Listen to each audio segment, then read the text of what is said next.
Who's joined? That Bo? Hey, Bo. You got background noise, mate. Yeah, hey guys. Sorry, Oh, I'm just Bo. on the bus on the way home. Hello. Hey, Bo. How are Been a you? bit caught up in meetings this afternoon. Well, we're still here, like 2 hours. It's already almost 2 hours. Yeah, I know. we're still accelerating. No. You're not as bad as Stefan and Ollie. They dropped in while they were at the pub, and they were. Oh yeah. They did a 30-second high and buy, basically, Nice. with Stefan holding a pint, Oh yeah. a light beer. You can tell by the color. Oh no, those guys are so unreliable. It's so bad. It's so bad. It's good. Like because you can always expect that, and it's like the comedy that you need to introduce to the whole.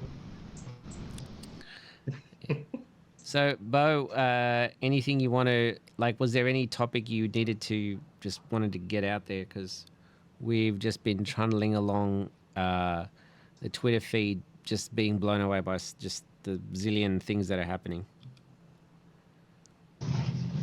Yeah. I mean, obviously, something I want to start talking about or introducing the concept of is, the idea of post-futurism, and sort of going beyond, futurism and start critiquing it. Futurism. Yes. mhm. So, what would you define as post-futurism? Well, that's up to us to start defining for the community around the concept. I mean, we do see some sort of things today. For example, Black Mirror is a pretty good artistic example of such a concept. They make these episodes of TV shows and plot out. It's like this, futuristic technology thing where you can record your memories, and they go through like an exercise of all the kinds of crazy and negative externalities that can produce. And that's sort of a more artistic, fun example, and people really enjoy watching those kinds of shows. But more on a real practical term, it's, are we naively assuming certain things?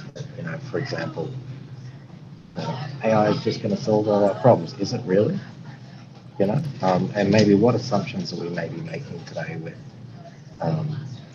futuristic takes that maybe aren't really practical and aren't really going to turn out the way that we might think they will. So you aren't EAC. You're not an EAC person, are you? No. I'm an EAC critic at this point. Yeah. But you're not a doomer. I'm not a doomer either.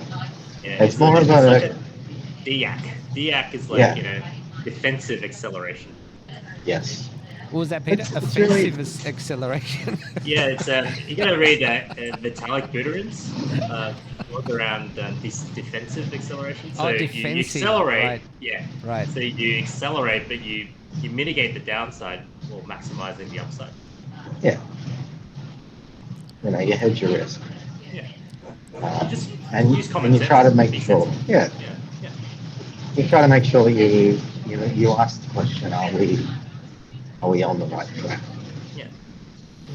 Apply critical thinking. Think for yourself. We kind of maybe we spend about 10-15 minutes on that, I think, at various points. What did we talk about? I can't quite remember.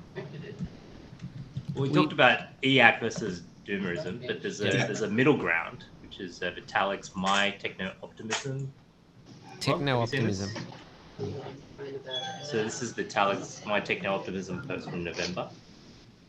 And he basically read, Mark Andreessen's techno-optimistic manifesto off the back of Beth Jesus and the DAC people. And so obviously he's saying, look, there's the anti-technology view where safety is behind and dystopia is ahead.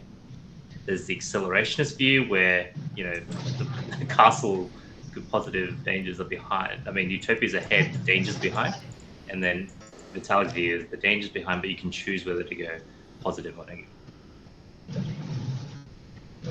Multiple paths forwards ahead. Good. Yeah. And I think that is the main point, though, right? Is the future is something that we have to choose to make, right? It's not something we go along with. It's something we direct. Yeah. Right. Choose your own adventure. So the Exactly, future's not set. There's no fate, but what we But make what for we make. ourselves. Right. Exactly. Sarah Connor. Are you Sarah Connor? No, but I think people lose sight of that, right? The example I like to say is like Moore's law. Moore's law was an observation, but it became a law only when people made it happen, right? So in other words, when people saw that transistors double, and when the price was dropping and complexity was increasing, that made people choose to make that happen by actually building up the supply chains to feed the machine. Yeah. Right. And so if you had to just let it go like most other people do with products where they build something cool and then they wait for the market to catch up. Yeah. Right. But there is an element of the market element in there, like Yeah, what Roy was talking about, incentives. Right, so right, all the individuals Kurzweil. incentivized. Yeah, and Ray Kurzweil's been market for them. information technologies just inherently follow that trajectory. Price performance per bit, megabit, price performance per, whatever he was. There's just so many metrics that are just following those trajectories of an exponential curve. Yeah, it's like a social force of nature, but also the technique concept of Kevin Kelly, where basically the technology builds on top of that social force. Yes, the technology builds on the technology, which builds on the technology. Yeah, and the social forces, like individuals being incentivized to continue to seek profits, right? So they keep on innovating, keep on extracting out of the innovation, and then when they run out of profits, the S curve, they have to find new ways of finding new profits. They innovate, they're putting money into R&D, they find the next chip, they put into Blackwell, and they 30x the inference. Yeah, So like it's FinFET, Trigate, all the Intel competition stuff. creates Yeah. that. Yeah, competition creates the market forces there. So their margins are other people's opportunity. So now that Nvidia's at the top, everyone's gunning for their profits. So capitalism. Yeah. But though, I think to your point, this is like pretty much the landscape, right, of AI futures. So you got like all future value unlikely to be destroyed by misaligned AGI. Yeah. Of all the different characters there. AGI not soon, AGI soon, or all future value likely to be destroyed by misaligned AGI. So you got Yudkowsky at the bottom right, is like, AGI sort of soon, and it's going to kill us all. And then you got Sam Altman, who says, AGI is sort of soon, but it's going to be a net. Peter, are you showing a slide? Because we can only see your Twitter feed at the moment. Oh, sorry, that's right. Let me share the other one. Share this tab instead. And so, one of the... Right, there we go. Yeah, That makes more sense now. Go ahead, Bo. Go ahead, Bo. One of the, one of my goals of even bringing up the topic of, post-futurism is, I think when we have diverse opinion, it's a very good thing. And that's why, moving beyond just, talk can also be, like postmodernism, artistic movement, a sort of space for many people to explore outside of simply just talking about technology all day. It's really a questioning of the current state of where we're heading. Do we agree with that? And that's really open for everyone to have an opinion on. Yeah. That's what being human's all about. Like, you should be able to choose that path if you wanted to completely escape it all. So just disconnect and choose your own path. So even though the market forces will drive the futures for the majority of people towards that techno-capital acceleration, you can still choose to have societies where you want to be able to shield yourself from all that change as well. Go back to the roots. the challenge will be to how do you make sure you can insulate that community from everything else that's happening around it, because it's going to accelerate no matter what, right? Sure, we can choose our future, but the broader incentive structure is to continue to go down that path. So what sort of things? I'm sure the billionaires already got shelters in place, kind of like, the what was that Netflix show, right? It was the Leave the World Behind type of thing. Yeah. Oh yeah. Exactly. Don't Look Up. Yeah. Don't Look Up. They're gonna have shelters. Wasn't Zuckerberg building something $170 million? Something. Yeah, that's why he's got a cattle farm as well, right? It's like be self-sufficient. Yeah, and obviously, one of the big questions is can technological solutions, which is largely what the futurists focus on, to current problems. Can technology really do anything in the way of solving these problems? And also, what are the problems? And that's why you need diverse opinion. Yeah. It can't just be a bunch of tech guys saying what the problems are. It's really like we need everyone from every angle to say, I've got these problems and these are my opinions. And that's what made movements like postmodernism very effective, is that it wasn't just economists or it was artists, it was everyone expressing their point of view on a topic. And that's what leads to diverse opinion.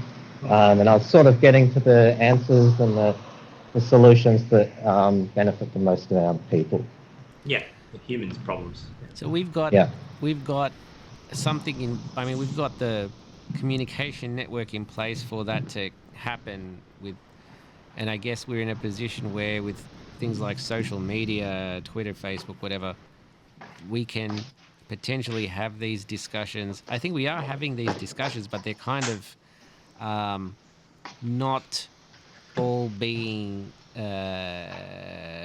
There's no consensus being built at a large scale to figure out exactly what is going on. Yeah. We're accelerating too fast. I think all those opinions and people that are trying to have this discourse and trying to shape that future towards that's more human problem centered, that's going to get left behind anyway, because this stuff is just happening so fast. You're not seeing this on the daily news on Channel 7 or something like that, right? You don't hear about this. So I'm just saying, if it's going to happen anyway, how are you guys preparing for it? How are you going to prepare for AGI in the next 2 to 3 years?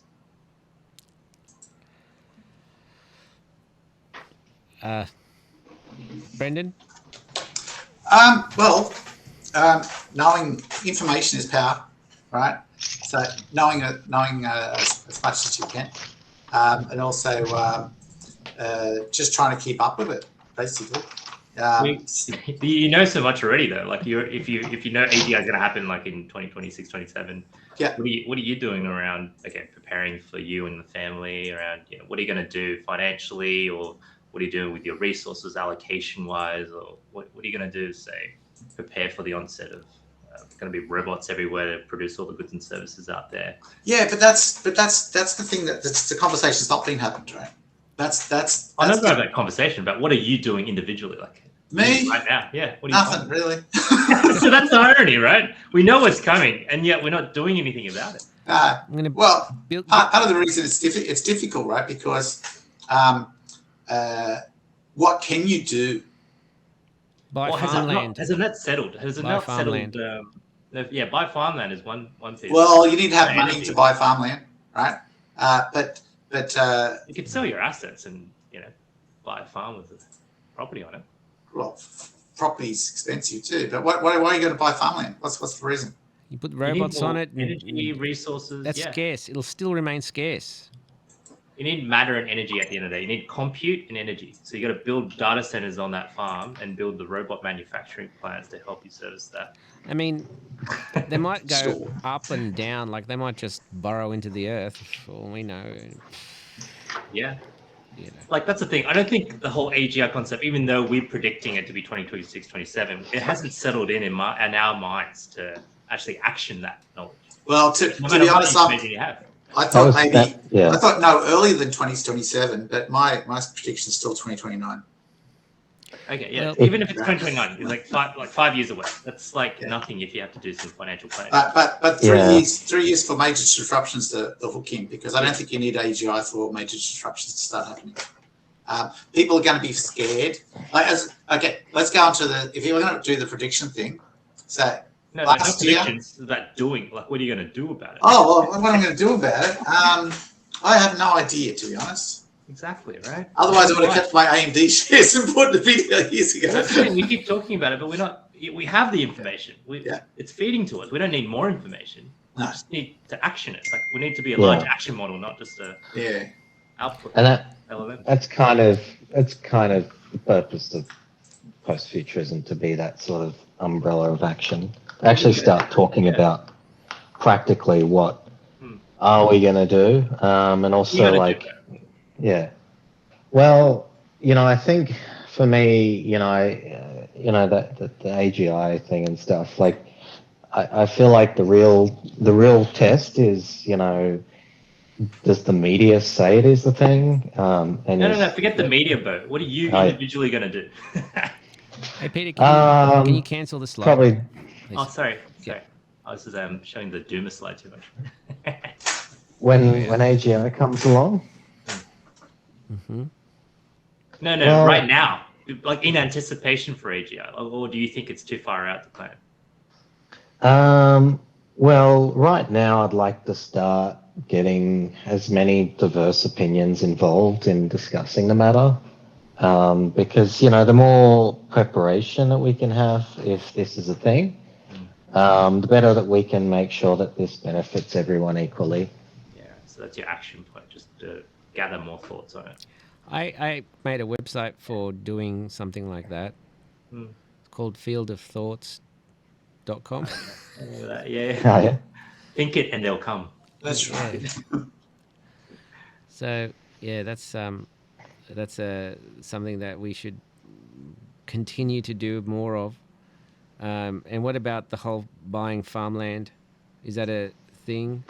Yeah, we should be collectively trying to pull together resources to get some farmland, guys. Like, we need to build our own data centers, because we need to run our own servers. We need to run our own extensions of our brains to be able to run our own AI agents. Like Project Australia, that's what it's all about, Brendan, right? So 100%. Yeah. Well, we're not doing anything about it. No, right? I know. We've got 2 to 3 years. We've got 5 years max. Get some racks, server racks in the basement, and a big giant outboard power generator. Yeah. And we need solar, we need batteries, we need Starlinks, we need nuclear power plants, if we can engineer some of that. Wasn't that what happened at Parthenon? They got the big external. They're pretty much a Dyson sphere, man. That's spoiler alert. Well, besides your that thought about exactly what we're doing, I think the first part, which seems small, but I think talking to people about AI and making them understand. I'm done talking, Brendan. No, I know you are.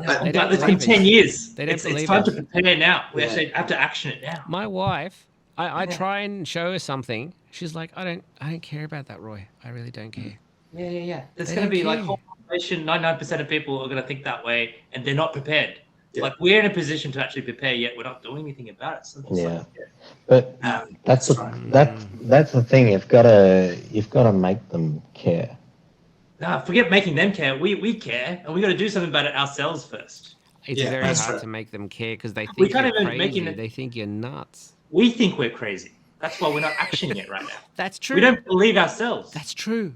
That is true. To be honest, I'm saying I'm totally believing we're going to have AGI in the next 2 to 5 years, and I haven't actioned anything. You know why? Because pulling out that asset and spending $1 million plus on some farm is just what are you doing? It's like you're like, this doesn't make any sense, but it will make sense, but it doesn't make any sense. It's like what? It's cognitive dissonance, right? Yeah, cognitive dissonance. I'm glad that you said that, because I didn't want to say it. We have been talking about this for the last 10 years. It's coming to realization, everything we've talked about. Yeah. It's just suddenly it's like it's almost here. It's like crazy. we're still not doing anything about Well, I got sent an article yesterday from ABC, and they were talking about, the future is, all these things, biotech and brain chip interfaces and stuff like that. And I was like, she sent that to me because she thought it'd be interesting. I'm like, oh yeah, that's just our transhumanism stuff. That's literally exactly what it was. I mean, it. Mainstream media is like, yeah, literally years behind at this rate. My wife told me just less than a week ago. She goes, "Would you be upset if I went for another PhD?" And I'm like, "How long is that going to take?" I just 5 years. I'm thinking because I'm on what's mobile, I coming can't. up? I can't visit another link on my phone because it closes the chat. It's really stupid. All right. But The anyways, Matrix has Peter.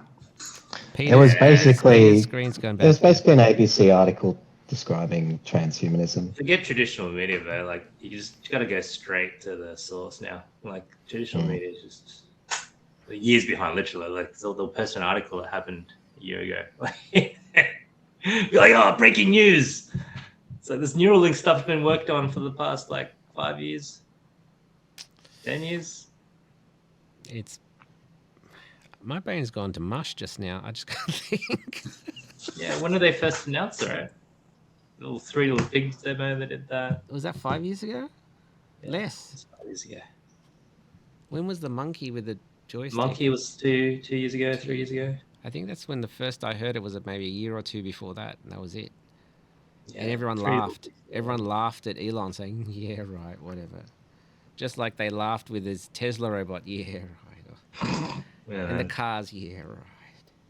Yeah, And you got the the Starship, "Yeah, right." And the rockets, rockets, land the rockets, "Yeah, right, Elon." Mm. And then we still keep making that mistake. It's just like, well, everyone's like, oh, yeah, right, we're going to have AGI. Well, okay, counterpoint to the car. The yeah, right was totally justified, and they got taken to court for it, and they lost. Well, the car's been executed now, though. Like version 12. No, it's working now, right? The yeah, right wasn't about building an electric car. It was about the autonomous driving. Yeah, he oversold that one, but he executed Yeah. now. Yeah, but It's he's working. getting the training data for it. Yeah, That's his it's main goal was to into put a it neural out there. net. Yeah. But yeah, I mean that was the main critique was the driverless being within being it's not out already. That's right. right. Yeah.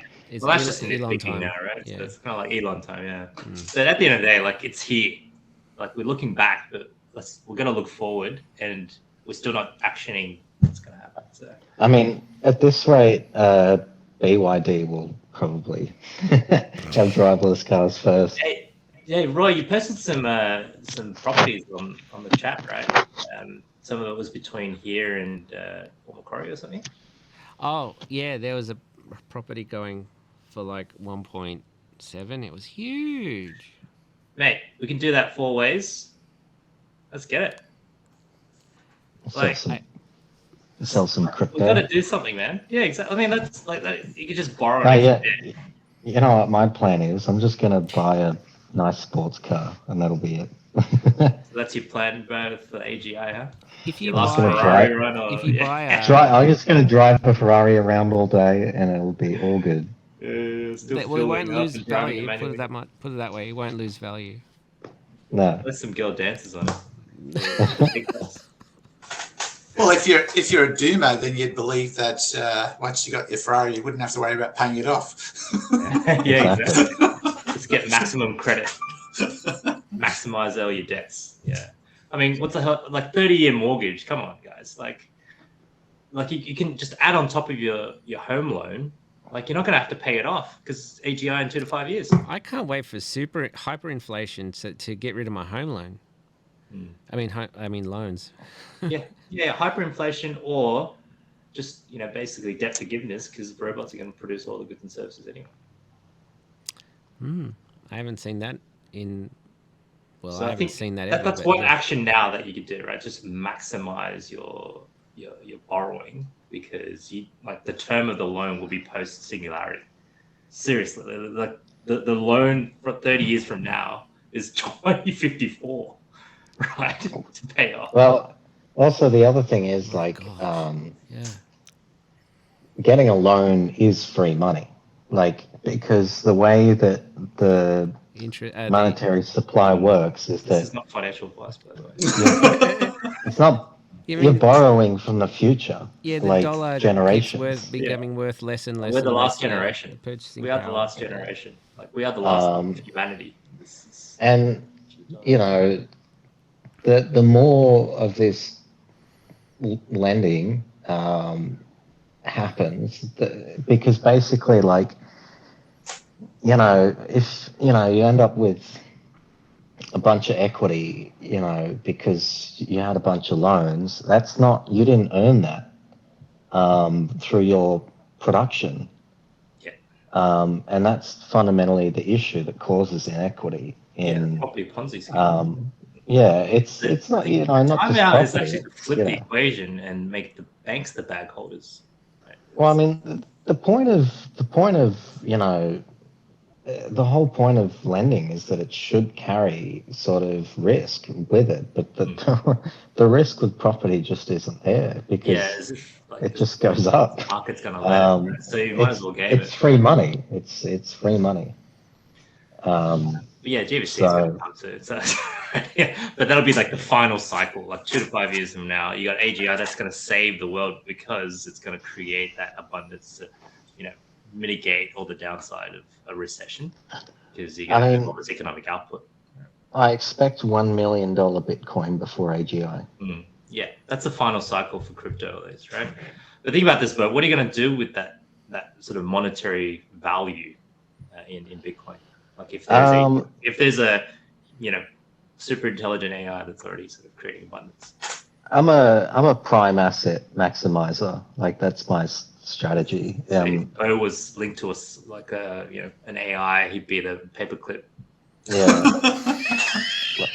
Like my obviously my goal is to accumulate prime assets. And that really is the goal. It's you don't want derivative assets, you want you want the Bitcoin because that's the real deal. You want the penthouse apartment in New York, right? Because that's the real deal. So what's your end game with that as well? The prime asset accumulation?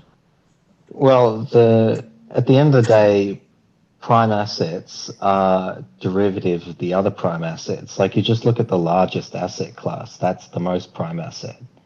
And right now, the most prime asset is property.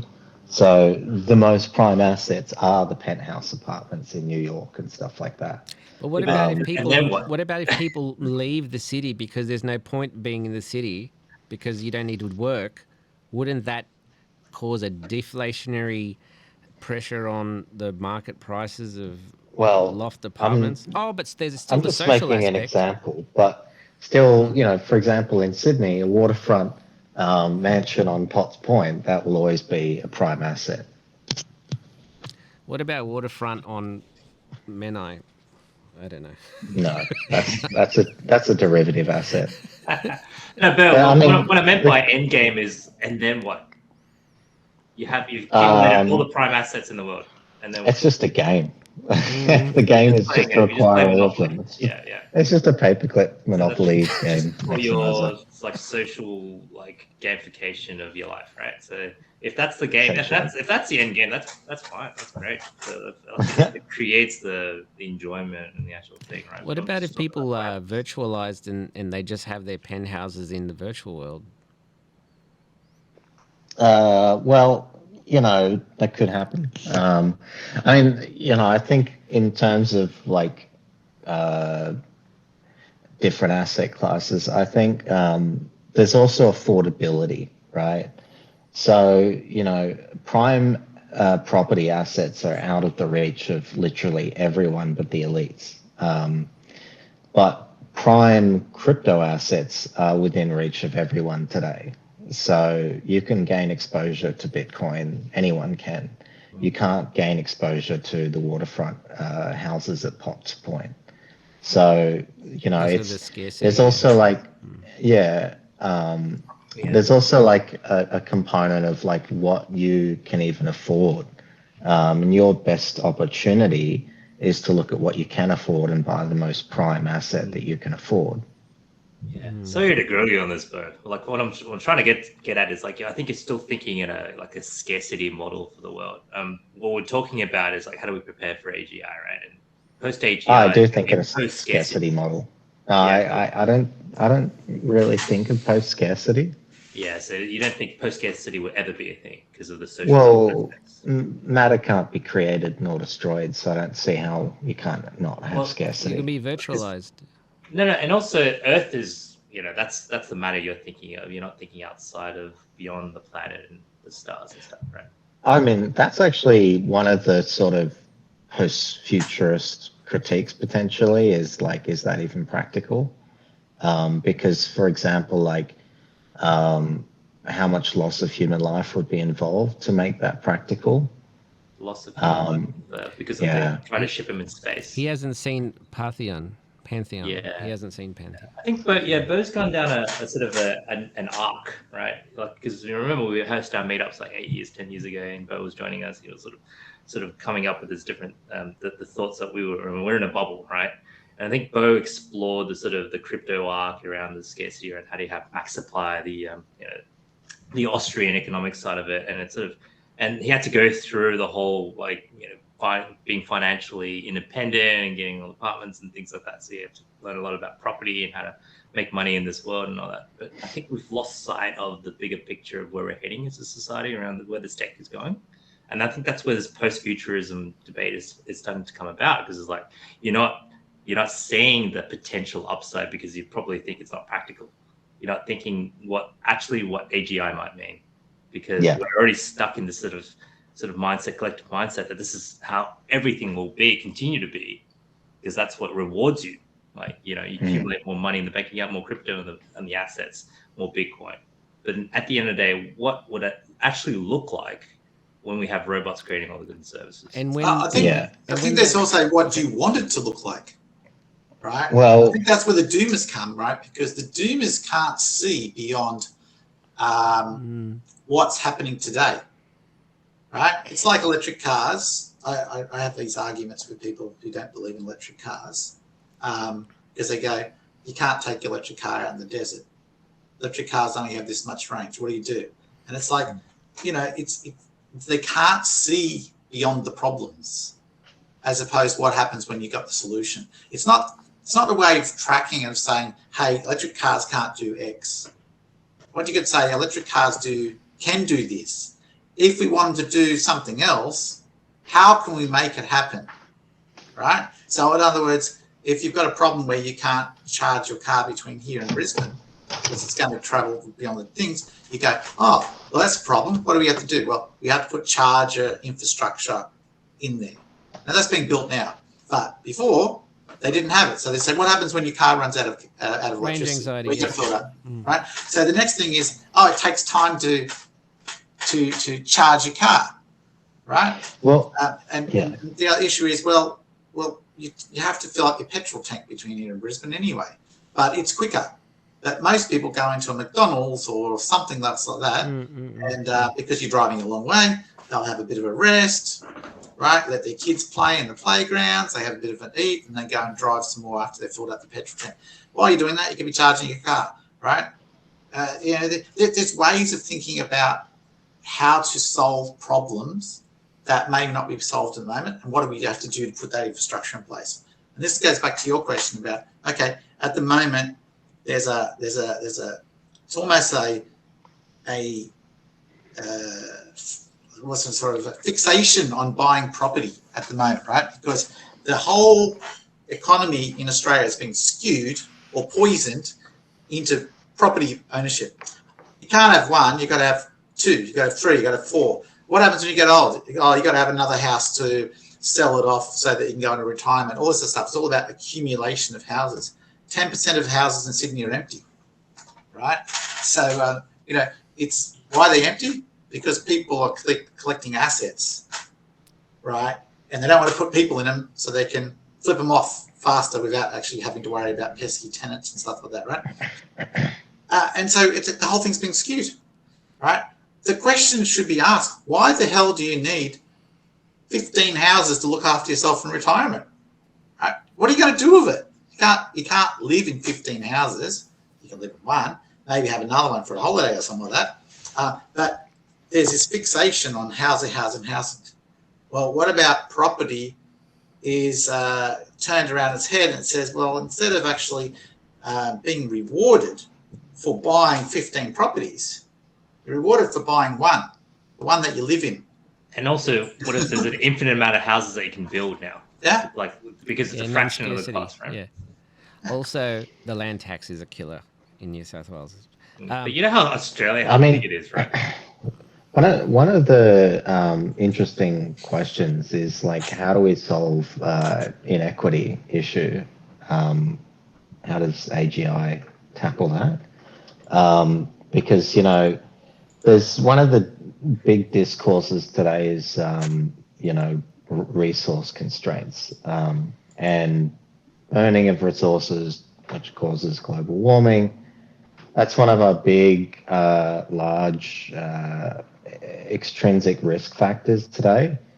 I'd say it's probably the number one considered risk factor today.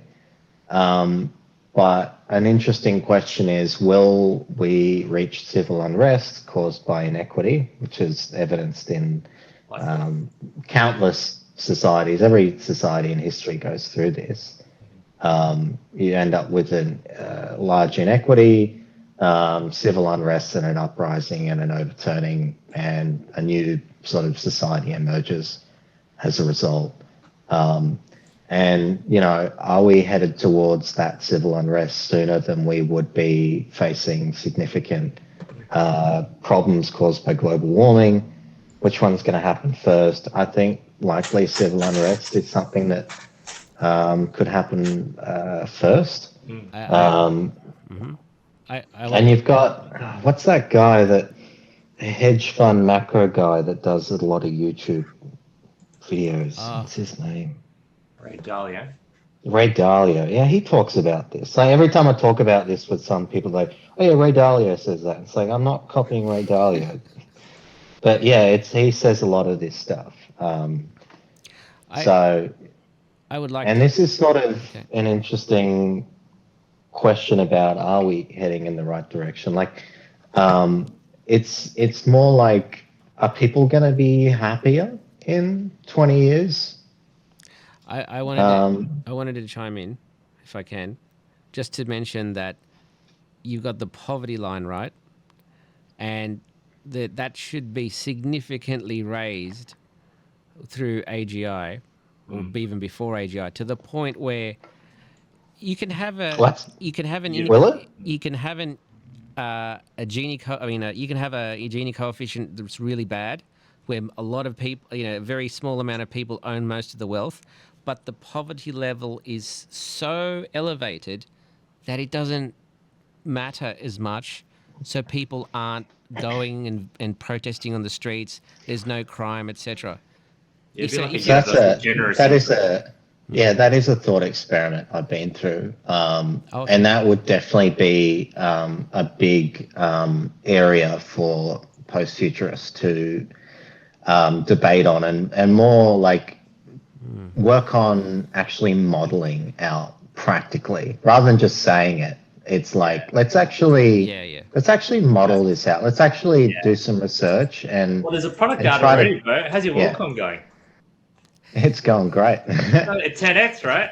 Look, anyone can get it right now, right? I've been given a bunch of free money. Yeah, and that's for my eyeball. Continue to escalate if you know, assuming that Sam is trustworthy enough to continue to give it out those grants and continue to use that dividend from OpenAI to put that into WorldCon. Right?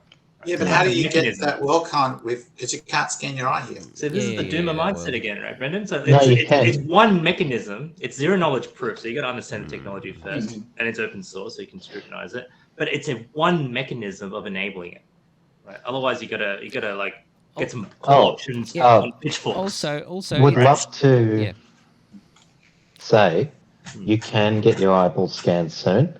I'm actually helping Ethereum Global to promote ETH Sydney, which will be happening in May. So WorldCoin should be in town in May. Oh yeah, at least saw you today, right? Yeah.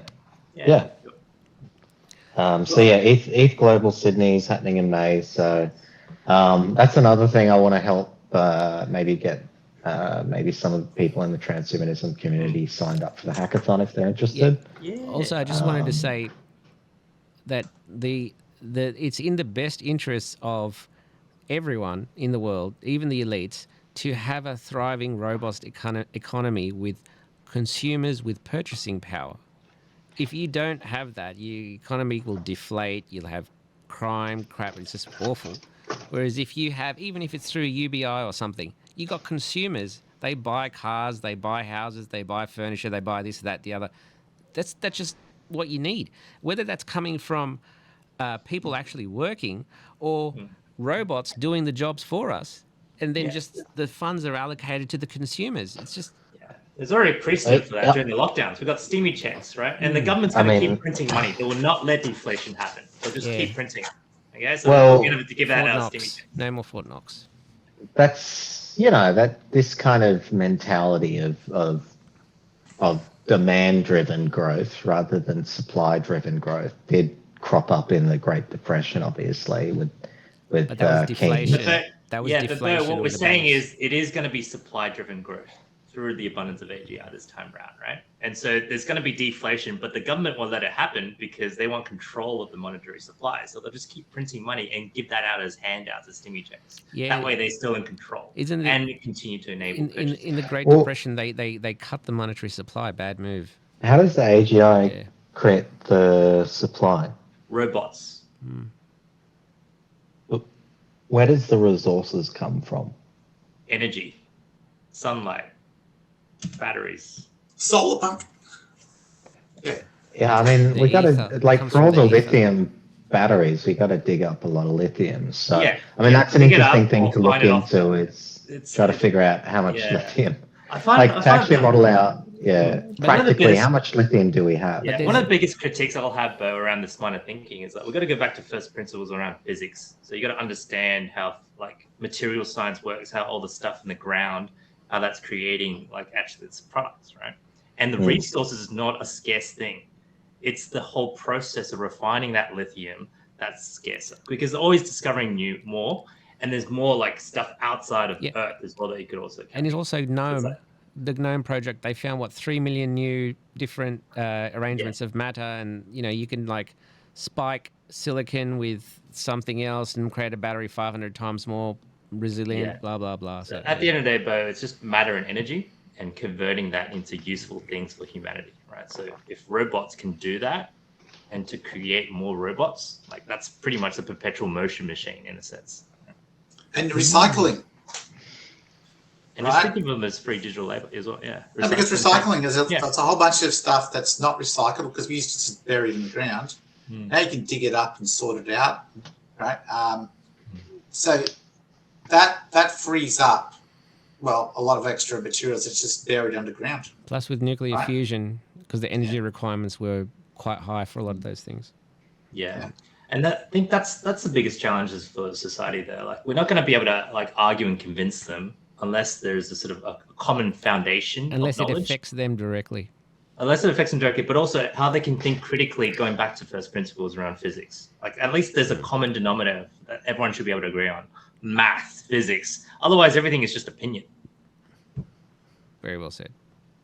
Like, we're going to have some sort of, But you know what Bo is saying is very good because without people thinking the way Bo thinks, it's very much a monoculture. As like we need diverse opinions because every time there is a diverse opinion, you hit it against your theories and your beliefs, and you either modify your beliefs or you double down on your beliefs because you go, okay, my beliefs withstood this argument, therefore we believe it more strongly now. right.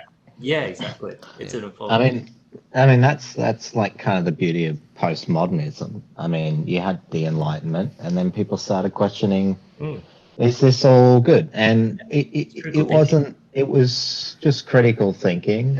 It was participation, and it gave people an outlet to express their point of view on pressing topics. And I think we're all the better for it if we have more diverse opinions on critiquing the matter. It just means that like we find a more optimal path, so to say. Yeah. Than saying we make these assumptions. Yeah. There will be we that make these assumptions and we just head in the assumptions direction, and then we get there and then we realize, wait, we didn't consider these other things. Yeah, we missed some things. Left people behind as well. Yeah. Like and I'm not like saying don't do this and don't do that. I'm not a doomer. I'm saying let's actually do some serious critical thinking here and get to an idea of like a practical path forward. Yeah, there's multiple paths that forward. puts us in the right direction. Yeah, we build it together. And you're right, but like there's going to be so much unrest. It's because of this very fact. Right? Yeah, and that's a bad thing. You know, it's like when you talk about civil unrest and there's a war and how are we going to prepare for it? What are we going to do about it right now, like today? Because we're better off off thinking about ourselves first. Right? We're better off figuring out how can we prevent civil unrest in the first place. Like, I'm definitely like the kind of person who's like, let's avoid that at all costs. What are you going to do about it, though? Yeah. Let's move to the country. Move to the country. Build a shelter. Like, what are you gonna? I'm gonna keep trying to get people aligned with working towards the greater good for everyone. How? At least by creating conversation to start. You know, that's something that we can. Like 10 years. Far out. Yeah. Oh my God, we're still here. I think we have to do everything. Talk to people, move to the country, align assets. Consolidate assets, and just keep being on the pulse. Well, there's a two prongs to it. There's kind of first sort out yourself and your family and your loved ones, and then secondly look beyond that towards your community and what you can do there. I think that's a pretty. I think that's a pretty practical. That's right.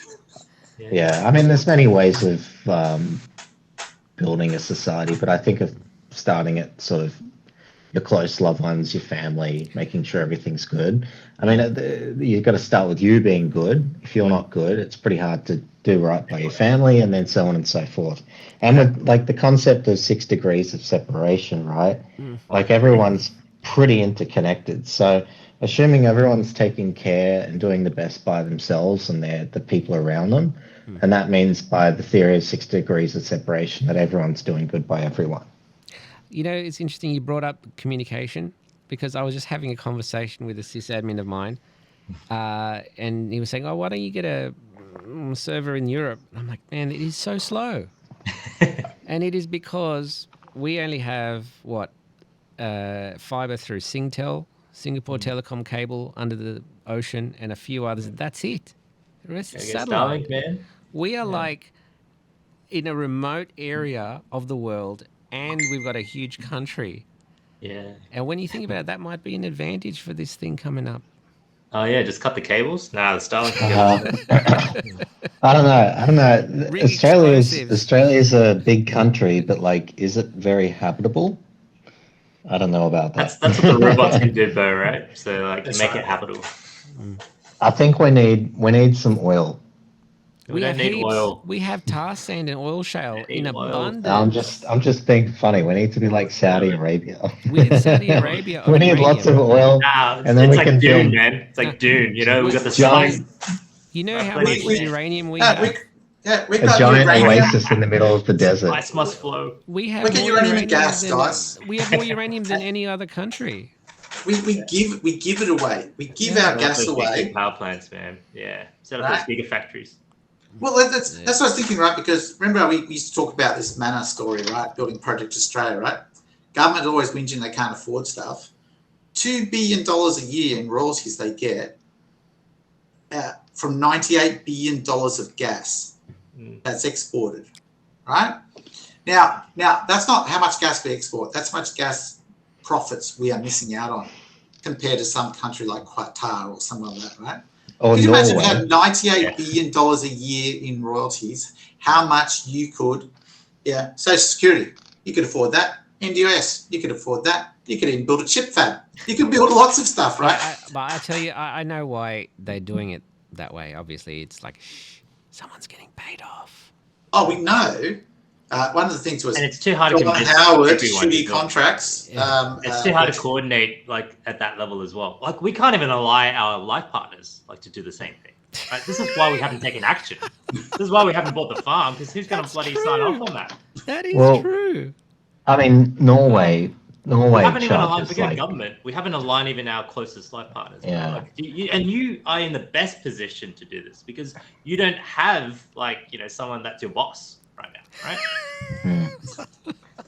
well, yeah, I mean, Norway has Norway, achieved man. that. It's like, what's up? Yeah. Do we need to do anything? No, what are we no. doing to ourselves What's Norway right now? got? What's Norway got? No, they charge like a 95% tax on their natural resources. Yeah, that's right. Yeah. Oh, right. We got some, Okay. I only learnt this the other day, but I was like, but people, and guess what? People still buy it. We're giving our gas away. People still buy it. We give it away. We give it away. And worse, Australia's screwing it up. And worse, not only are we giving it away, we're giving those same corporations royalties. Subsidies, and worse, we actually make it more expensive for our local producers, so they can't compete. But that's the thing, right? If you wanted to talk about how to make Australia grow, get in the government, which is very difficult. We tried, and turn it around. But there's too much vested interest, right? Yeah. But again, it's like that Manor story. Like I love Manor story because it was literally what we always been talking about. It's like you got a vision of the future. It's coming. There's a freight train, right? And you got two tracks: dystopia, utopia. Which one are you going to go down? And if you just don't touch anything, we're going to go down the dystopia route for sure, right? Yeah. But if we use a little bit of common sense, we use a little bit of humanity, we'll go down the utopian path. And guess what? Everyone will be uplifted. Right? Are we doing that at an individual level right now? Like, forget the government, forget Norway, forget like other countries. What are we doing in our household? Yeah. Well, we're trying to make everything better, right? Are we going down the utopian path? Well, what's the action that you've taken to go down the utopian path right now? Bought a house. I've installed. That's dystopian, man. No. I've got somewhere to live, and we're getting a garden, so we can actually grow some vegetables. Because I always want to have. There you go. That's the start. Yeah. Right. Okay. So self-sufficiency in the garden. Now we're talking. Yeah. So and we're getting solar panels. We're getting solar panels. Solar panels. Yeah. Nice. Hopefully, a 13 kilowatt system, right? So we can actually get some batteries. Yeah. And I've got some servers under my desk here. So. Local servers. I've got the 4090. You got the 6800 XTX. All right, man. Look, what else? Come on, keep it coming. Like I want to find out like what more things to do. Roy, you doing? Got a robot. Okay. Got a robot. So I've got the house. I got the solar panels. I got the investment properties. I still don't. I mean, I don't feel like that does anything really. I think you need to go to the farm. You need to have the capital to reallocate, right? I think that's. Well, I only have half the power to reallocate. That's the thing, right? You have half sign off. So yeah, the other half wants to do a PhD for the next 5 years. You need another validator, right, to sign off. You don't have a 51% attack. Yeah. No, but that's where you think. That's where your mana story comes in, right? When we get to the final destination of the we're coming up to it, you man. can do whatever you want, right? Are you going to wait for the final day of AGI, or are you going to do something today? Nah, yeah, that's right. That's exactly right. Wasn't Mau Mau going to get a farm? We're in the end game now, man. Yeah. Sorry, what was that? Wasn't Mau Mau getting a farm up in Queensland, or has he stopped? Has he stopped doing that? He didn't get the funding, man. See, that's the thing. He's not in that position to allocate the capital, but you guys are, right? Bo, what are you going to do? I might. I'm going to start working on my own company. Nice. That's what I'm going to do. Nice. And why am I going to do it? Because I enjoy the journey. Yeah. And that's a good thing in life. Okay. That's my short-term thing to focus on. Yeah. What's it going to do? Well, the company is going to smooth out the volatility of on-chain transactions. So like layer 2 transactions or layer 1? All. Every EVM-based blockchain to start. Okay, so yeah, you're just building on Ethereum for a particular protocol on top of that. Yeah, pretty much. Like whenever anyone will use a blockchain, they won't know, but at some point in the future, they'll be like, hey, I've been paying the same fee per transaction for the last 12 hours. Why is that? And that will be because of what I've been working on. Basically, I'm going to provide the same expectation that is expected in every other service and good that consumers and businesses purchase today, which is consistent pricing. Yeah, because I think those AI agents are going to be operating on Ethereum because that's the only financial mechanisms they can actually operate in virtual and real world. Yeah, and I mean that was actually that was that it's actually interesting you say that because that was one of the core reasons. I did a talk a while back about before DAOs even came out.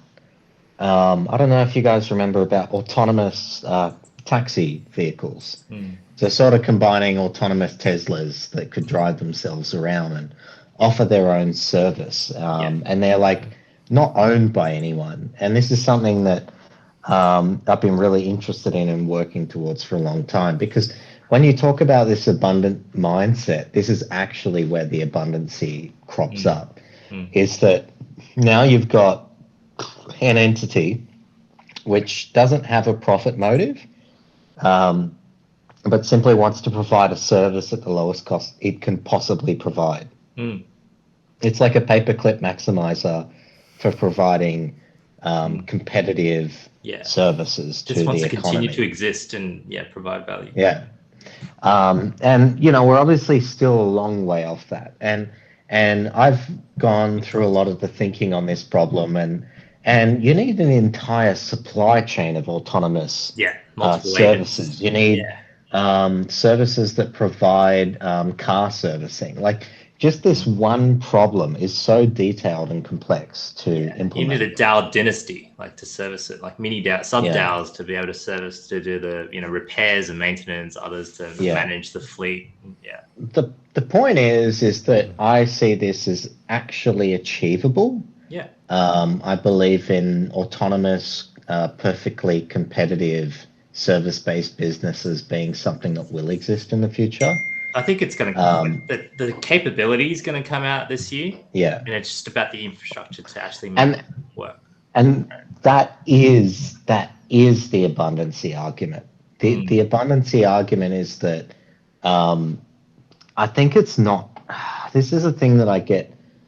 I don't know if that's abundancy, because the point is that we're just taking less profit. We're actually slowing down the bad externalities of the current design of our monetary system. And we're not doing this. I've got a saying, robots don't need sports cars. Yeah. So I made a joke before going to go to zero. Yeah. The margin's going to go to zero. Exactly. And I made a joke before about buying a sports car, because only a human being would want to drive around a sports car. I mean, robots don't need sports cars. They don't care for them. They may be, hopefully. Unless it's a robot influencer, like that's the objective function is to get more attention. Well, maybe I haven't gone that far into the thought experiment. But the point is that, we've got an autonomous entity which just wants to provide a taxi service. And it wants to provide it at the lowest cost possible. And it will compete with other autonomous agents to operate at a lower price and try to figure out ways to operate in even lower prices. Yeah. So no more corporate greed, basically. There you go. Yeah, because I think once it's information, there's no longer a sort of copyright issue as well. There's no barriers, artificial barriers. It's all about and things are basically easily copyable. I think as well, I think there's a failure in a lot of reasoning that happens. I think I don't really blame people for wanting to make exorbitant profits off things. They want to protect themselves, they want to protect their family, etc., etc. I just think because of human beings being very limited in their thinking, they think sometimes quite short term, whereas this AI agent doesn't have the concept of living for 100 years. It might be saying, shit, I'm going to be around for 1,000 years. Because the game I'm theory autonomous. plays out differently. Yeah, the It game plays theory out- was all played differently. Yeah. Those autonomous agents think in different time scales, which is Yeah. something that is distinctly different to the average Joe. Yeah. And I think this is going to be a part of that abundance mindset, is that these autonomous entities that understand that they might exist for many thousands of years, for example, might actually be concerned about what might happen in 1,000 years. Yeah. So Am those I timelines are concerned much about that? further around AGI, I think. When do you reckon? Yeah, sorry. Right. Oh, I just wanted to add to the abundance mindset. So, like, I think that there's a limit to, you know, how much we want. So, like, for example, air. There's no tax on air. There's no, because I mean, air is everywhere. So it's like we don't even charge for it. And what if we don't have to charge for phones, vehicles, land, like all this stuff? If there's just way too much for it, the price will just plummet to zero anyway. So The land is a hard one. There's only so many human beings you no. can fit. What about You got to think bigger underground? than the Earth and as well, but Yeah. underground. No, I And- mean, and- do people No, want to live underground? I definitely don't. Remember we had that. I don't know if you were So saw in the they- chat. yeah. You get It's so Australia and you narrow-minded, put actually. 10,000 river systems all in, and everyone's got Yeah. beachfront property. Anyway, You got to expand your Just- thought experiments, but I think there's clearly like a gap around your limitations around what that art of the possible is around as well. But I think your timelines are much further, like in terms of AGI. Like when do you expect that to actually be around, like in terms of human level AI? I think it's going to take at least 5 years for anyone to accept it. I think AGI doesn't exist until there's a consensus that AGI exists, and that consensus might take at least 5 years, even after someone's keep wrote the moving the code and released goalposts. it. Yeah. But let's say practically speaking, like you do have a robot that builds all the houses and it costs you nothing because it's using the resources. Okay, so AGI, I definitely can see in 10 years. The physics problems of building robots, I see at least 30. I think Physics building problems. robots is really difficult. If you look at, biology, for example, like you've got like little insects, right? Or even not even insects. You go down to your cells, right? There's like a thing that propels cells, right? They have little Mitochondria, tails. Yeah, and you saw and that in my chat. that mechanism operates at like a crazy amount of efficiency, like 100%. 99.9, like near 100% efficiency. I think getting that efficiency at a larger scale, They just recharge. I think that's going to take a while. So I think if you have like a nanotechnology that kind of, it does go a long way to, because if but humans don't operate at the nanoscale. No, we're not talking about humans. We're talking about functional robots. That if you can create do the something at the nanoscale and you can, like, think T1000 Terminator, that's the quickest go-to example. So you could build macro, human scale objects, and they can just appear out of nothing almost. And it Well, you doesn't need even have to to be you that need level. to- It's Either. like magic. Like Tesla Optimus is pretty much there. Like it's feature complete already. You just got to get the AI right.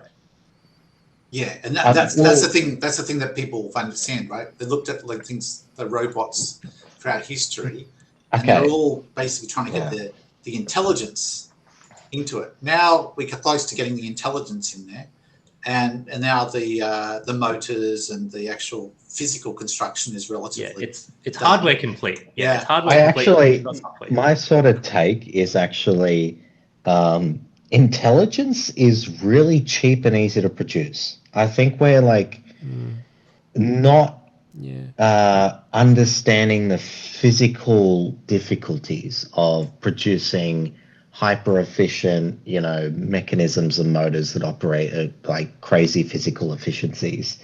Like we're really operating against the laws of the universe there. I think AGI is actually not hard.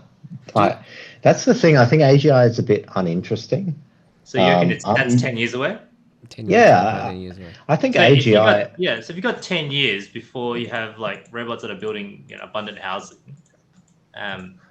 No, but where does Also, you AGI don't turn need- into robots? You don't need crazy efficiencies. I think you we know. just have different assumptions around hardware complete. I mean, you can have a very versus low software. efficiency and still be fine. Like a speaker, an audio speaker is what 2% efficient. Light bulbs used to be 1%, 2% efficient. A motor vehicle was 15% efficient. Solar panels, 15% efficient. They're used. I mean, you don't need 90+% efficiency yet. I mean, that would be great, but you don't need that. Just give to the heat god. Give to the heat god. Enthalpy, yes. Entropy. Yeah. I don't think we're able to convince Bo until he sees it in person. I think just look at the Unitree robot, the quadruped one, right? Now, Boston Robotics got their robot. Yep. Dynamics, sorry. They got their Spot robot, and that was about 100K. 70. Right? Oh yeah, 100K. No, it came out at 100K. Okay, and you couldn't buy it. And then they came out the next generation, and it was like 70K. But you still couldn't buy it unless you're one of these special researchers, right? Unitree came out the robot. It's $4,000. Yeah. Right? Is it as good as the Boston Dynamics robot? No. Does it have to be? No. It's $4,000. Right? And so the answer is it doesn't have to be good. It just has to be good enough. And I tell you what, if you had 10 Unitree robots, that's still cheaper than one. I think to make this work, we need to really change a lot of things. So, for example, a robot chef. Yeah. The sheer amount of dexterity required to pull off a robot chef. Have you seen the Optimus? Like, I'm just saying, like, I'm not sure if you've seen the hand stuff. Like, that's the hardware is there. I ran this past my wife because my wife is a chef, and the first thing she said back to me was, "Can it taste?" And I said, "It'll probably you could make something that it could taste, and then you would train Just it the with that." But molecules, yeah, she had like there's a lot of things to consider. But yes, I see. But also the cost of producing that as well. I think maybe like Elon Musk can show off a demo, but I think we're at least 20 years off that even be practically cost efficient for an everyday Joe. I think that's where so it's now 20 years. So that's where his strong point is around manufacturing. So the way he designs these prototypes has to be manufacturing ready, so mass production ready. I mean, you need to be able to, right? Like, and that's you the don't execution risk with Optimus, but it's probably the hardest part, the manufacturing, mass manufacturing part. But he's done it, right? He's come a long way, Like Elon did admit that his biggest mistake with Tesla was thinking he could build an autonomous factory, which he was wrong on the timing. And I, like, as I said, I think most people think like building highly dexterous robots for cheap is easier than building AGI. I'd argue the opposite. No, it's the opposite. I think the hardware reproducing the hardware is the hard part. That's the hard part. But what I'm saying is they've already advanced to the point where it's hardware complete. So it's about the manufacturing component now to mass manufacture the prototype. That's even harder. The manufacturing and then the distribution is even harder. I'm saying that's where we're at. We're at a point where we just need to mass manufacture it. Yeah, Elon said that it is very difficult to mass produce. He was talking about, I think, the Model 3. He said that you can build the Model 3 prototype was easy, but to get it through, they had to do things like the Gigapress to like get it to to be cost effective in a mass production environment. But yeah. Yeah, but it sounds like, I Bo, mean- it's like 10 years to software AGI, 20 years for hardware AGI is what you're saying, right? Yeah, that's what he's saying. I mean, like, funny story of when I was a kid. I got really inspired one day. I was very young, about 4 years old, and I had these big Lego blocks, and I wanted to build something useful. And my grandma, she used a vacuum cleaner, and at the time I thought that was a wonderful, amazing device. It saved my grandma a lot of time. So I wanted to build a vacuum cleaner. So I built this vacuum cleaner out of Lego, and I finished building it, and I sat there and I just thought, I mean, fuck, this is stupid. It doesn't, like, building a vacuum cleaner, even out of Lego, is just, it's not even 1% of the solution.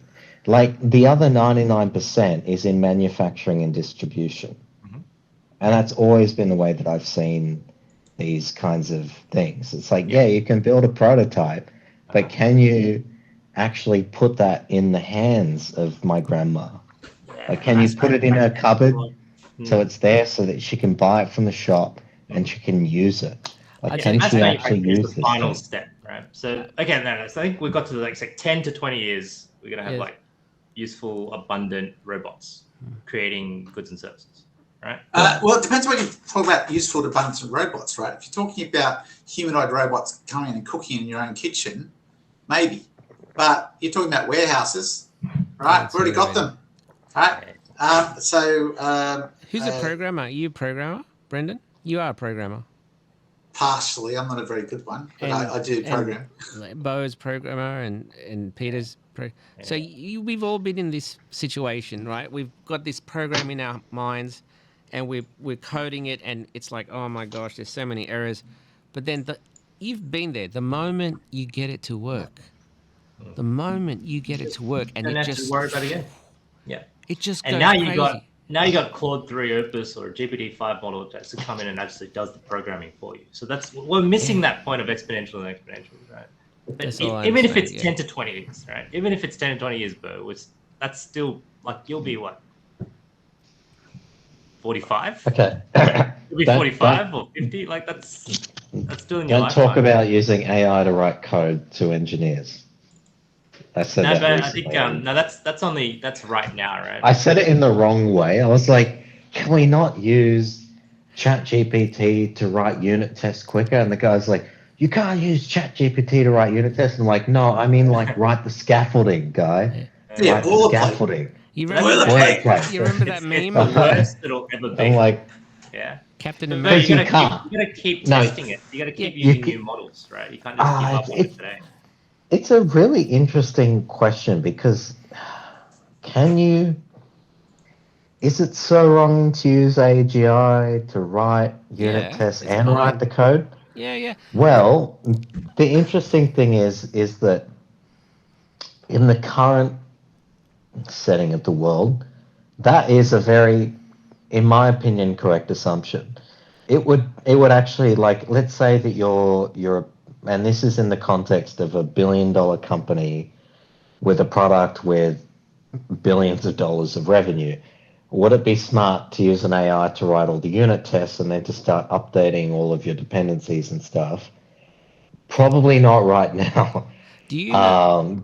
The sheer amount of complexity in that code base, it's just not, we're not there right now. You know Intel. But the interesting question is, are humans any better than AI?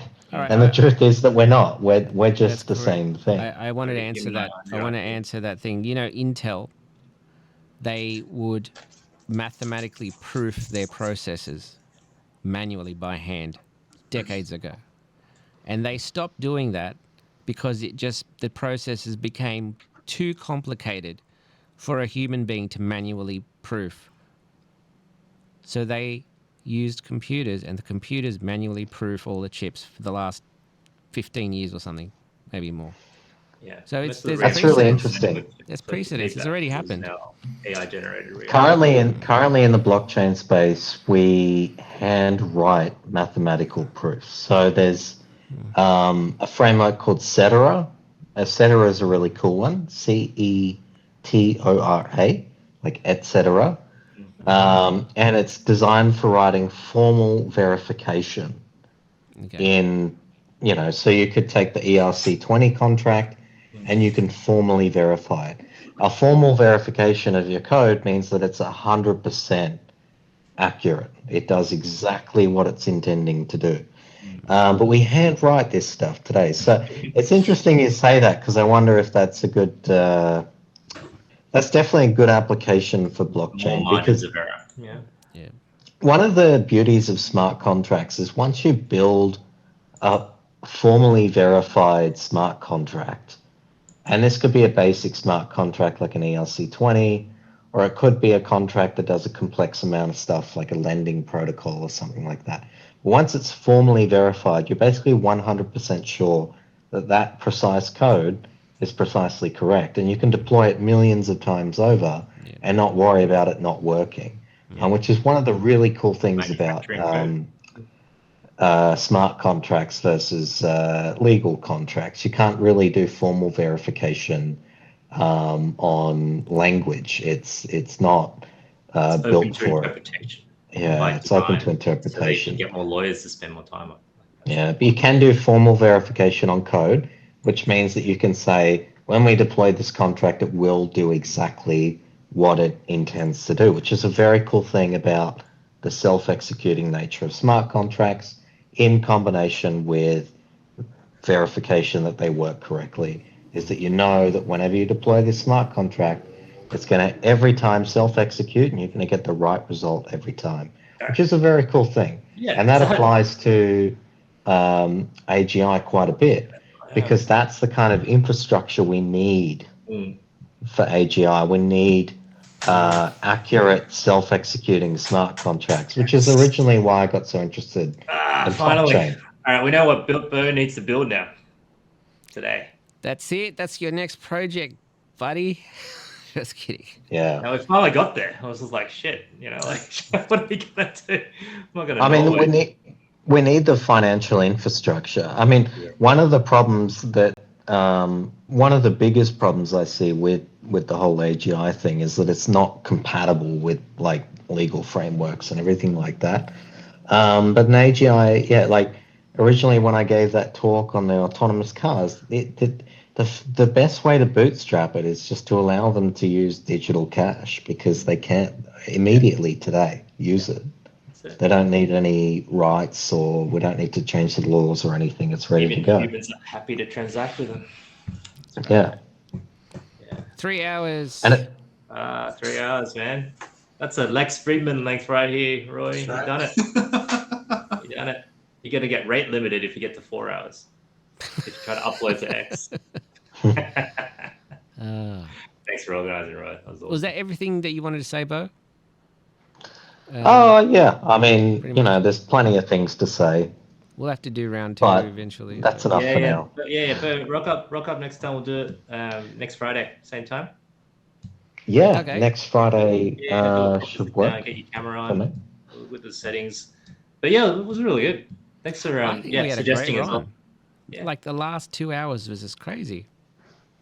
Yeah, we got really deep into it. But now, hey guys, I really want to actually do something now. Okay, so let's pull some resources and get some farmland. Let's have a look between here and Port Macquarie. Get your other half sign off, because it'll be like just an extension of the existing loan. That's all we need, right? Okay. So if we can allocate that much, it's a starting point. We need to buy some bloody like solar power and batteries and to get a data center going, because like we don't have much longer, right? Bo thinks it's 10 years. Like 3. Brendan reckon is like 3. I'm reckon 2 to 3. Roy 2 to 3. Well, it depends on it. I'm sort of saying on mainstream acceptance. Who cares about mainstream, Bo? Let's care about ourselves first. Yeah. You're the paperclip maximizer. Like, what have you done?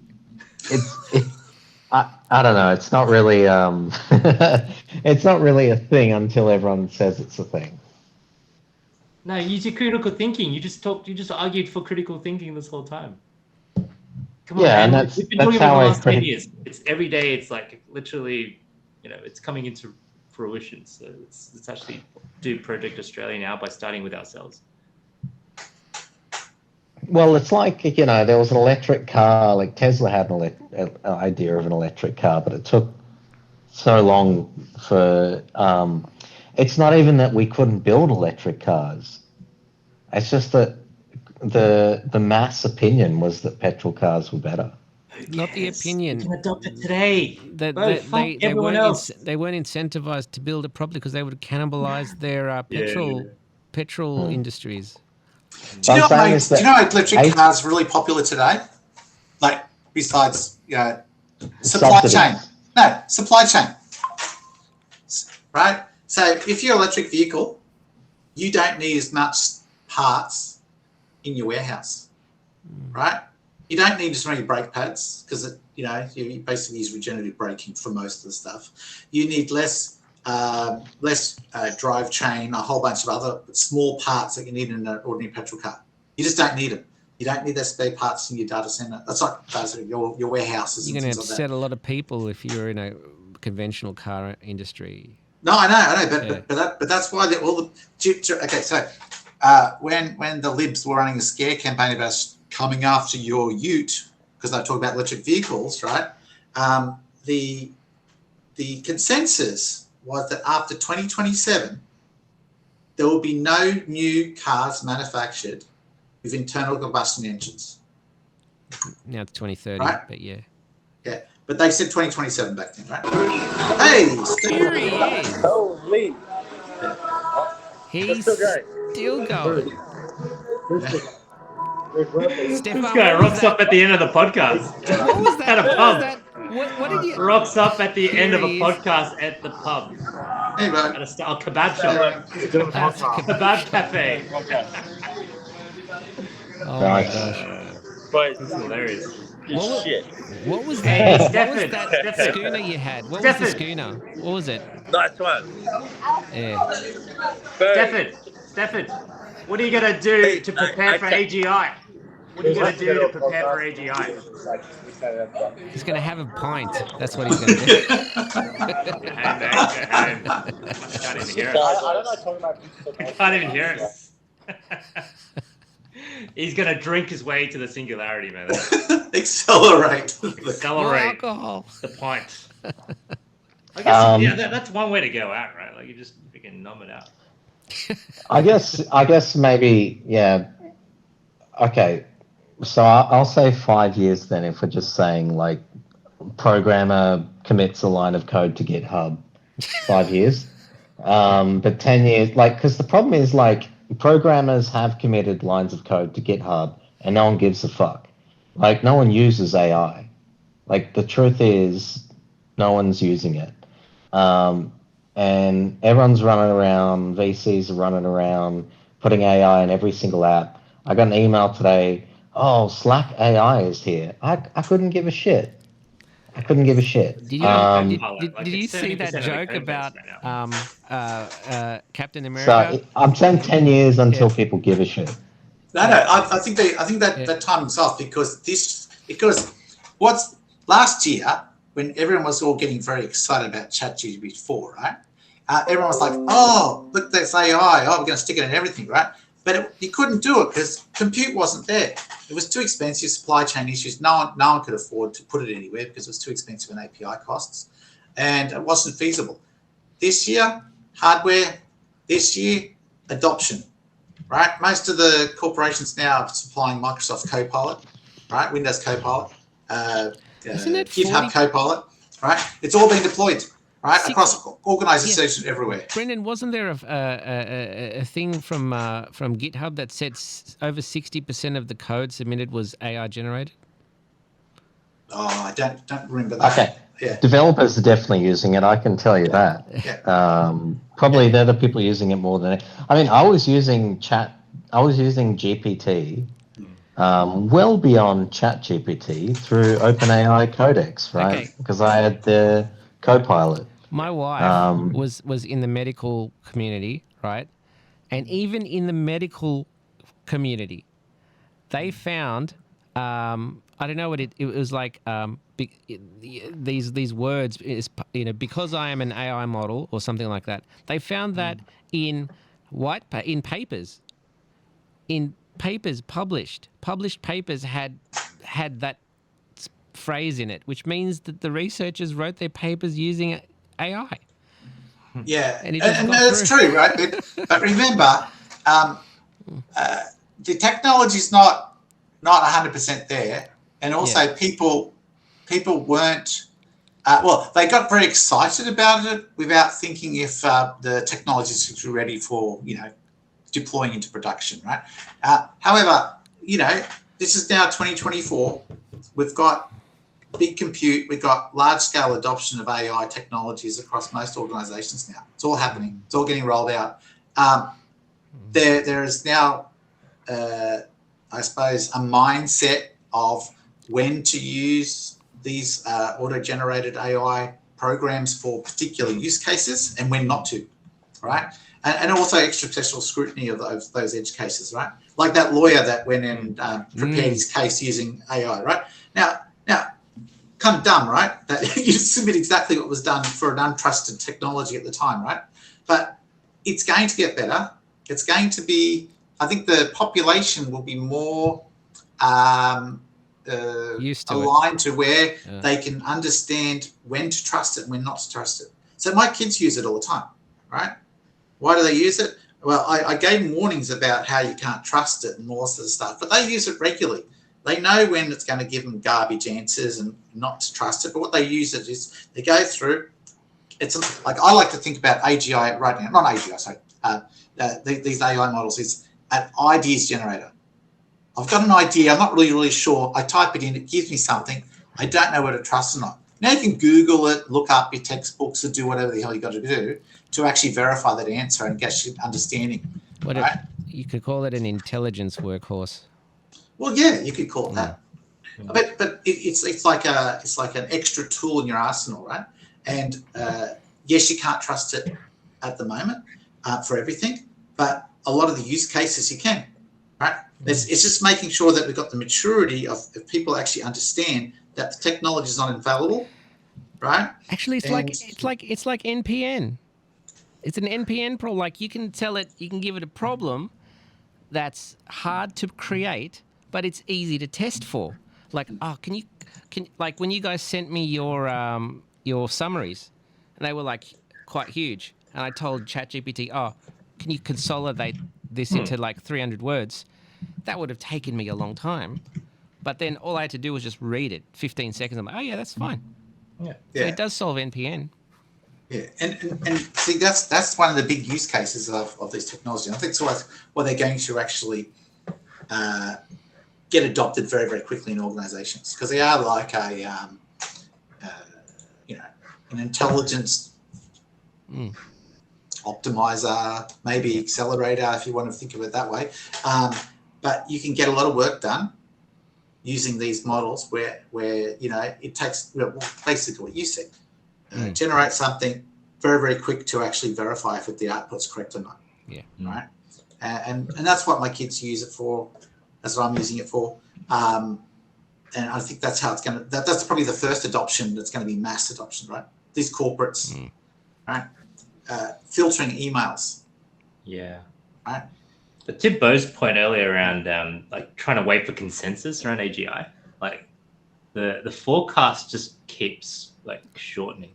Because they were like back in 2019, like pre GPT-3, it was like, it'll be 80 years before AGI, right?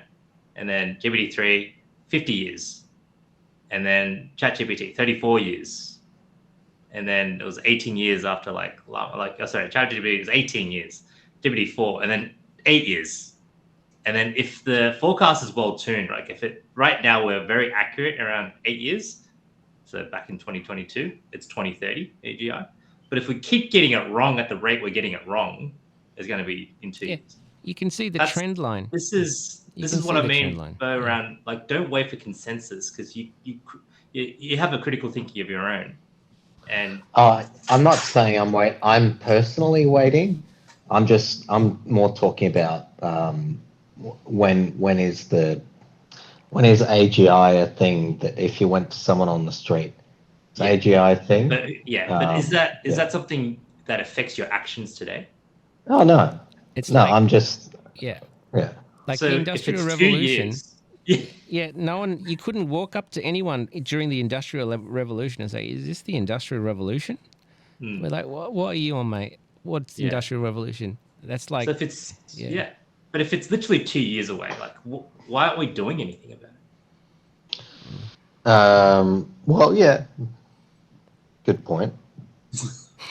I'm not We were even just sure talking what about you're this earlier. supposed to Sorry, do. but you missed the conversation earlier. But we were like, we still don't believe ourselves that it's going to happen, right? Even though we're so convinced when we talk, but mentally we haven't prepared ourselves. I'm absolutely convinced about it because We haven't taken any action for it, right? Well, yeah, I've taken action personally, but yeah, I think like I think the reproduction of intelligence is very easy. is there like a bystander effect within us? Yeah. We're not doing anything because we think someone else is going to do it. Yeah, it's like watching your own sitcom. It's like Jeez. like there's a show about nothing, and then it's just expect the next Seinfeld, episode is to play again, and then we're like, shit, there's only 2 seasons left. Hey, Seinfeld is about not nothing, but mostly the most interesting thing.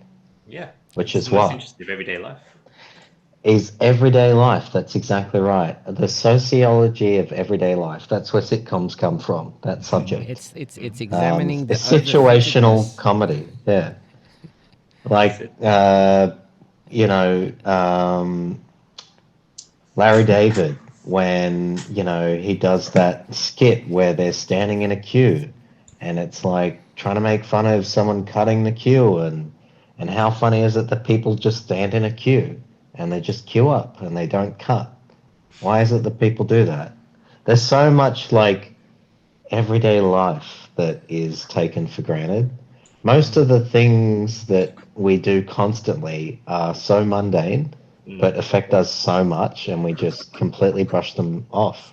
I like what you said earlier. It's like focus on the present as well as your loved ones. Take care of yourself, take care of your loved ones, take care of your family, your friends, your community. And then I think that's when we can actually start to see what we can act upon. I feel like I need to do some action now. Look at this action now. I've got to look at realestate.com.au now. Let's get that farm. Seriously, we need to get the freaking robots up and producing. I feel like we're in Warcraft now. Build more farms. Gotta get find those gold mines.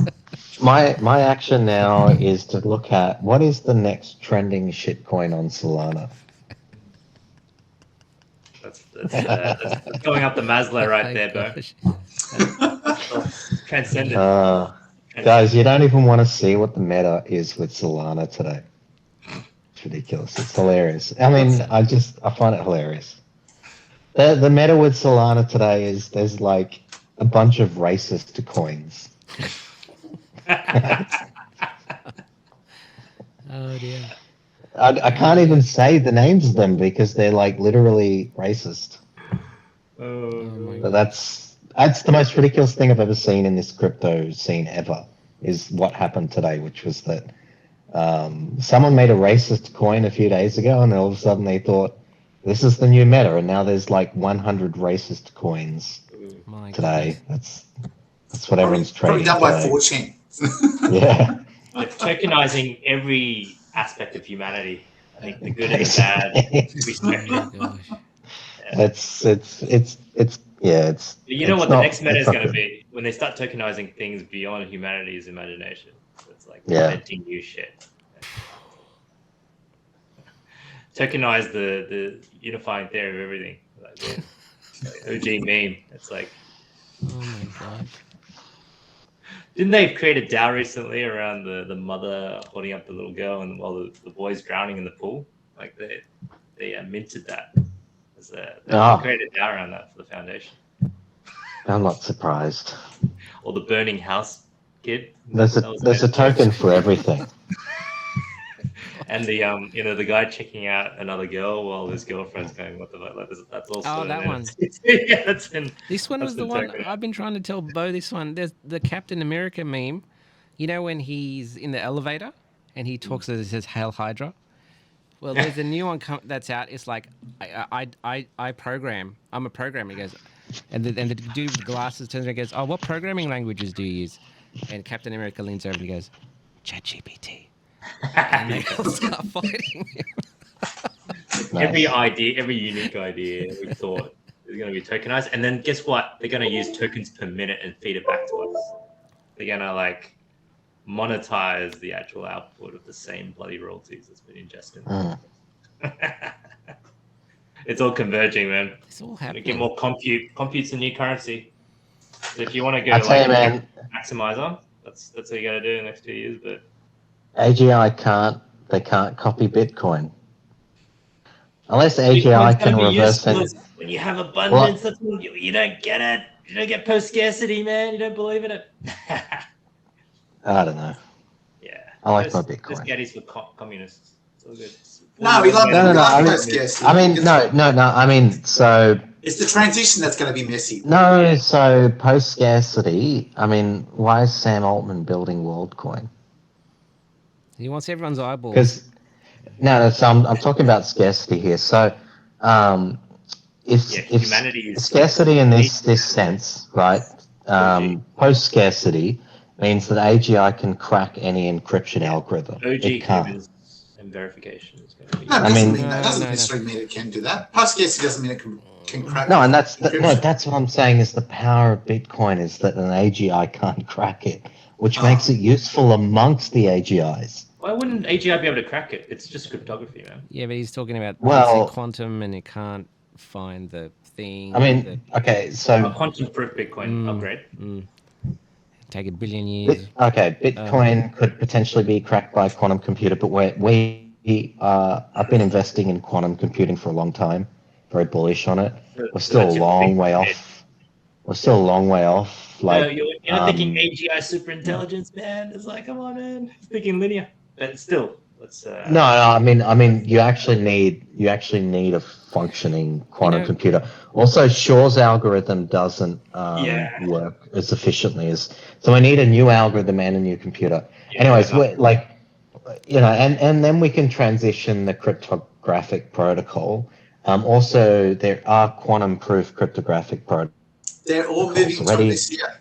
This year they're actually deploying, right? Yeah. All the quantum resistant. They're deploying. Yeah, the National Institute of Standards and Technology hosted the quantum-proof crypto program at least 5 years ago now.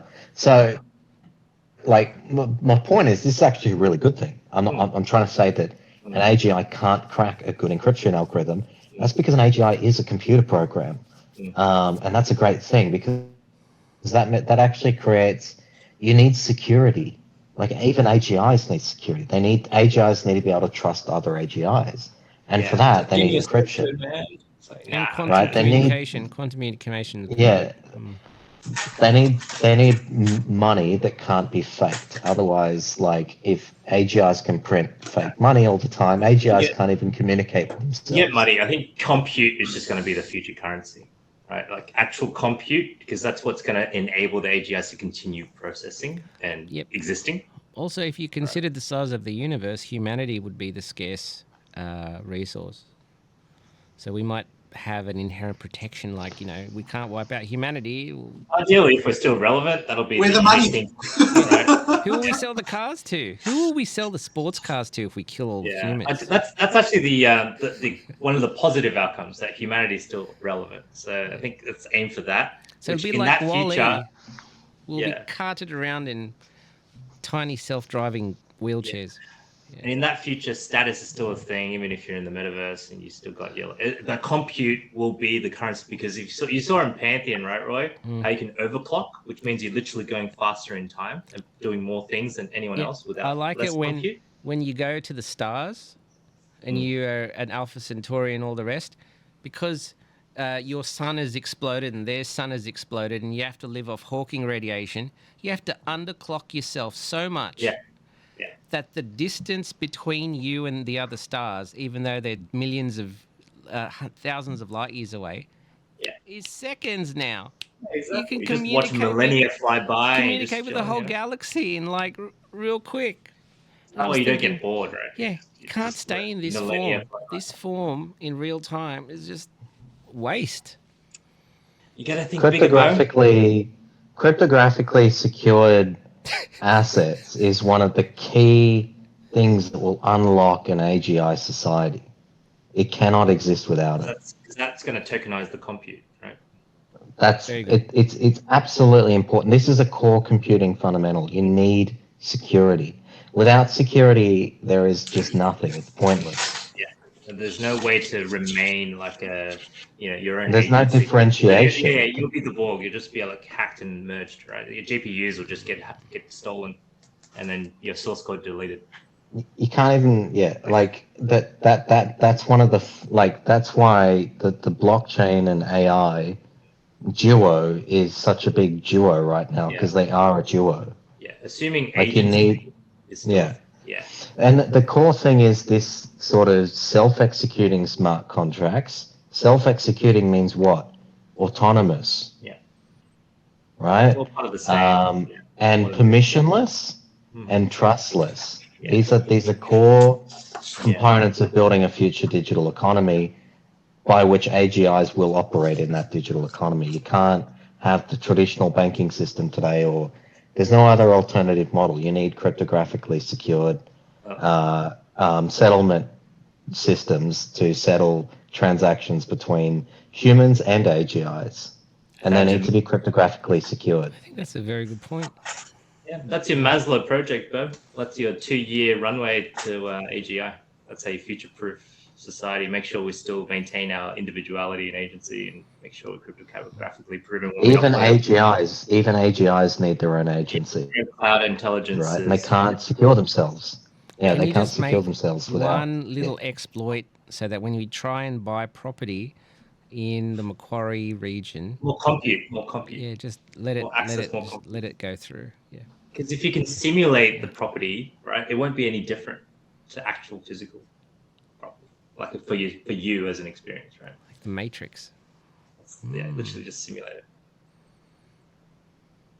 But yeah, compute is like definitely that currency of the future. So, and cryptographically secured agency, whether you're an AGI or a human upload or a cyborg, that's still going to be important. So, Bo, build it, and it'll be filled of thoughts coming to your way, man. You need to combat anti-spam and Sybil issues. Yeah, that's what WorldCoin started with, right?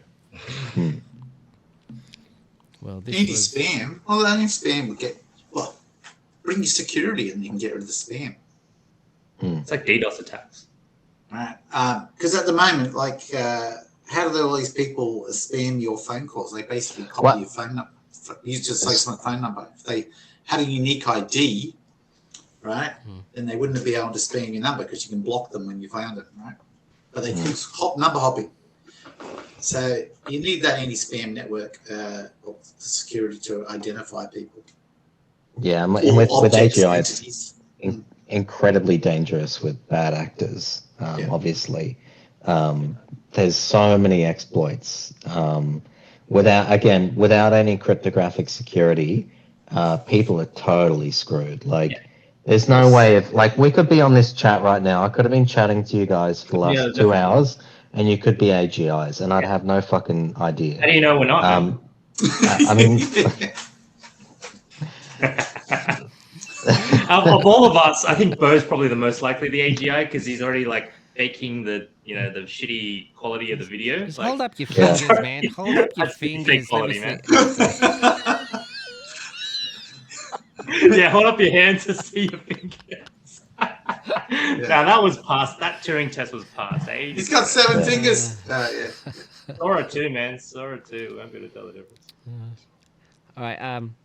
I don't want to prematurely cut the conversation short, but we are at 3 hours 27 minutes in, and I wonder if this is time to sign off, Or let's what check do you in guys next think? Friday. What actions have you done to prepare for AGI in 2 to 10 years? Yeah, Okay. do it. Done. Thank you Let's get our all. funds Thank ready. you all for. Thanks, Thank guys. you. Awesome to catch up, Brendan. Thanks, bud. Thanks, Yeah. everyone. Great to out catch there, up, Ryan. guys. All right. Yeah. See you, everyone. See you guys. Have a good one. Okay, let's build the future. Yeah.